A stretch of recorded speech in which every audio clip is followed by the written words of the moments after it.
So మీరు ఎంతమంది brother sisters? నాకు ఒక తమ్ముడు ఒక అక్క. మా తమ్ముడు చనిపోయాడు. అవునా? మా అక్క బావలు మా గ్రామంలోనే ఉంటారు. తిమ్మసముద్రం. ఆయన తిమ్మసముద్రంలో ఇంజనీరింగ్ చదివారు. ఆయన కూడా ఇంజనీరింగ్ చదివి కూడా వ్యవసాయమే చేస్తున్నారు. గుడ్. సో వాళ్ళు అక్కడ ఉండిపోతున్నారు, విలేజ్లోనే ఉన్నారు. ఇక మీరు వైజాగ్లో చదువుకోవడానికి నేను 1970లో విశాఖపట్నం వచ్చి విశాఖపట్నంలోనే సెటిల్ అయిపోయారు.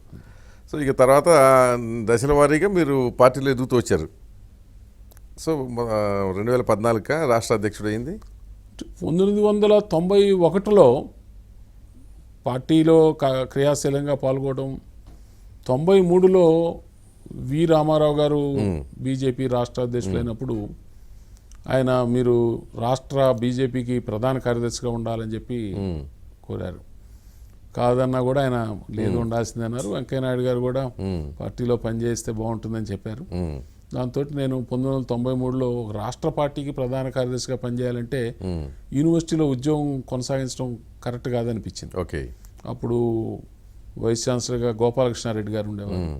వారికి చెప్పి ఇట్లా ఉంది అని అంటే నేను వితౌట్ పే నేను లీవ్లో వెళ్ళిపోతానంటే నాకు 5 సంవత్సరాల పాటు యూనివర్సిటీ లీవ్ ఇచ్చింది వితౌట్ పే. తర్వాత 93 నుంచి 98 దాకా నేను లీవ్లో ఉండి పార్టీ ప్రధాన కార్యదర్శిగా పనిచేశాను. 99 వచ్చేదలికి ఎలక్షన్స్ వచ్చాయి, అసెంబ్లీ ఎలక్షన్స్.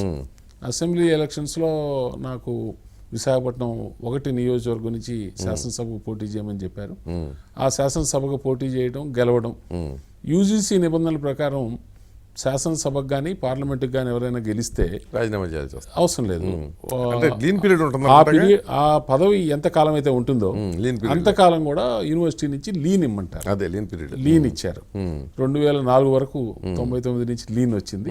2004లో నేను వాలంటీర్ రిటైర్మెంట్ పెట్టాను. VRS తీసుకున్నారా?